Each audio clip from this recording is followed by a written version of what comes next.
नमस्कार व्यूअर्स, मैं हूं अमीश देवगन और आप देख रहे हैं इस समय न्यूज 18 इंडिया। और आज के इस बेहद खास कार्यक्रम में मैं आपके समक्ष हूं। आज विषय कुछ ऐसा है, मुद्दा ही कुछ ऐसा है, एक ऐसा मुद्दा जिसके ऊपर सार्थक चर्चा, सार्थक बहस बहुत जरूरी हो जाती है। आपको याद होगा ऑस्ट्रेलिया में हुए आतंकी हमले को 2 दिन बीत चुके हैं, लेकिन एक ऐसा बयान नहीं आया, एक भी ऐसा बयान नहीं आया है जिसमें आतंकियों को भटका हुआ बताया गया है। वहां किसी ने नहीं पूछा कि कहीं चुनाव की वजह से तो यह आतंकी हमला नहीं हुआ। किसी ने आतंकियों को सूट करने वाला बयान तक नहीं दिया है और किसी ने नहीं कहा कि ऑस्ट्रेलिया में मुस्लिम असुरक्षित हैं, इसलिए यह आतंकी हमला हुआ है। बल्कि सिडनी में हुए नरसंहार के बाद कट्टरपंथ को जड़ से मिटाने की बातें खुलेआम हो रही हैं। खुद वहां के प्रधानमंत्री एंथनी अल्बनीज ने कहा है कि यह आतंकवादी हमला ऑस्ट्रेलिया के यहूदी समुदाय को निशाना बनाने वाला आतंकवाद था। वहां की विपक्षी पार्टियों ने भी कहा है कि सिडनी नरसंहार किसी एक समुदाय पर नहीं, पूरे ऑस्ट्रेलिया पर हुआ एक घातक हमला है। सवाल यह है व्यूअर्स कि क्या आतंकवाद को लेकर भारत के नेताओं को अब ऑस्ट्रेलिया से सीखने की आवश्यकता आ गई है? यह मैं बात क्यों कह रहा हूं, यह मैं आपको आगे बताऊंगा।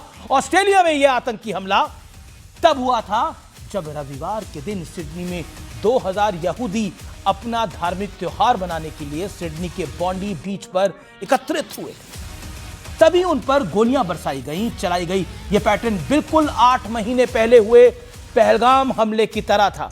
22 अप्रैल 2025 को पहलगाम में 25 लोगों की हिंदू होने की वजह से, याद है ना आपको, हत्या कर दी गई थी, धर्म पूछ के हत्या की गई थी। और सिडनी की बॉन्डी बीच पर 15 यहूदियों को उनके धर्म की वजह से मार गिराया गया। इस हत्याकांड को अंजाम देने वाले आतंकी साजिद और नावेद थे।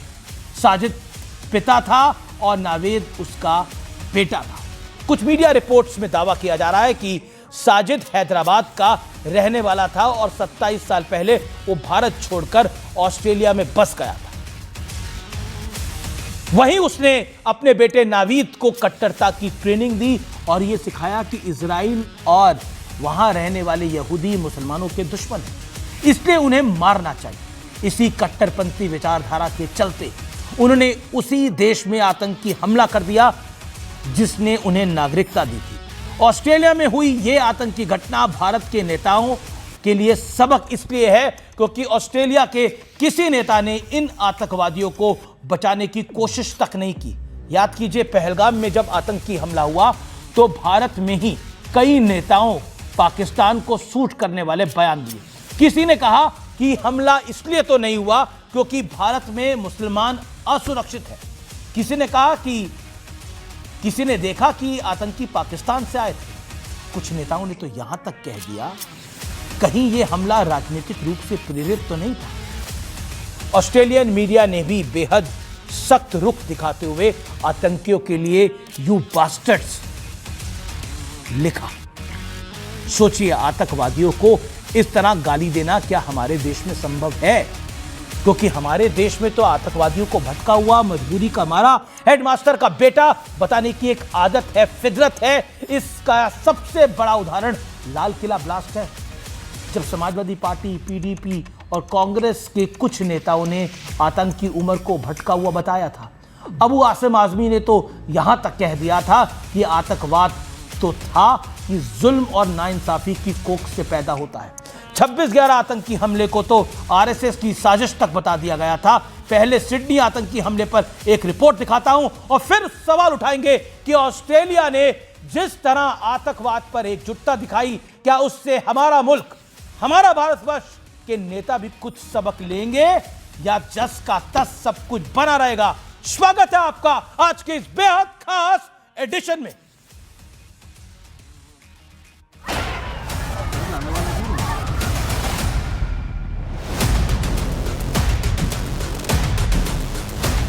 सिडनी के बॉन्डी बीच पर हुए इस हमले का दर्द और 10,000 किलोमीटर दूर भारत से ज्यादा कोई महसूस नहीं कर सकता।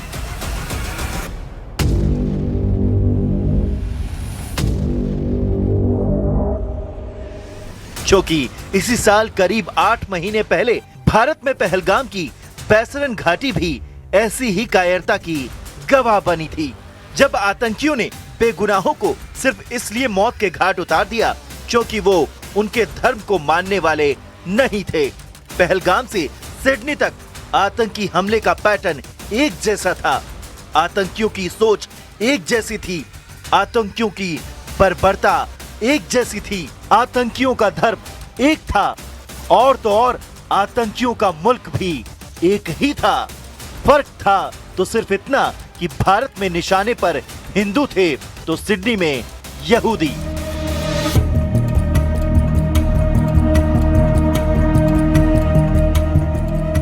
दरअसल ऐसी वारदातों के पीछे वही कट्टरता वाली सोच है जो जिहाद का ऐलान करती है, और ऐलान खुलेआम होता है, चाहे यहाँ हो चाहे वहाँ।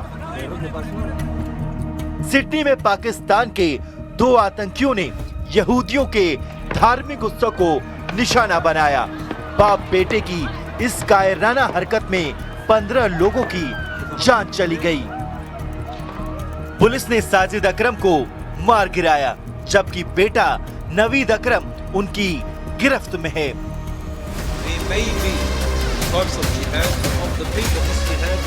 सिडनी में हुए हमले के बाद से ही ऑस्ट्रेलियाई इमाम अबू औसेद का ये वीडियो तेजी से वायरल है। ये वीडियो करीब 2 साल पुराना बताया जा रहा है, जबकि वो सिडनी में ही तकरीर कर रहा था। इस तकरीर में ये इमाम जिहाद को न सिर्फ दीन का हिस्सा बता रहा है, बल्कि शारीरिक जंग को सर्वश्रेष्ठ जिहाद बता रहा है। We can't take away from the fact, first and foremost, that jihad is definitely part of our deen. And as Muslims, we should never ever shy away from this.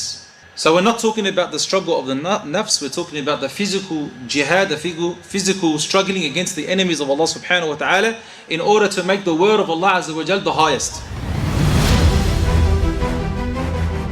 अभी पिछले महीने ही भारत में ऐसे जिहाद वाली तकरीरें भी हुई थी।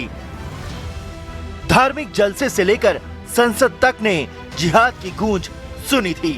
जुल्म के खिलाफ जिहाद का ऐलान हुआ था। जब जब जुल्म होगा तब तब जिहाद होगा। मैं इसको दोबारा कहता हूं, जब जब जुल्म होगा तब तब जिहाद होगा। जुल्म और नाइंसाफी के खिलाफ लड़ना शायद हमें दोबारा लड़ना पड़ेगा और जिहाद करना पड़ेगा। आखिर कब तक मुसलमानों को इस तरह से दबाया जाता रहेगा मुल्क में? मैडम, एक जुल्म की एक बर्दाश्त होती है। जब जब जुल्म होगा तब तब जिहाद। सवाल है कि क्या जिहाद का ये ऐलान धार्मिक भावनाओं को भड़काने वाला नहीं है, और अगर है तो उसकी खुलेआम झूठ क्यों है? सवाल ये भी है कि पहलगाम से लेकर सिडनी तक हुई बर्बरता और कट्टरता वाली जिहाद पर दुनिया में मौन क्यों है?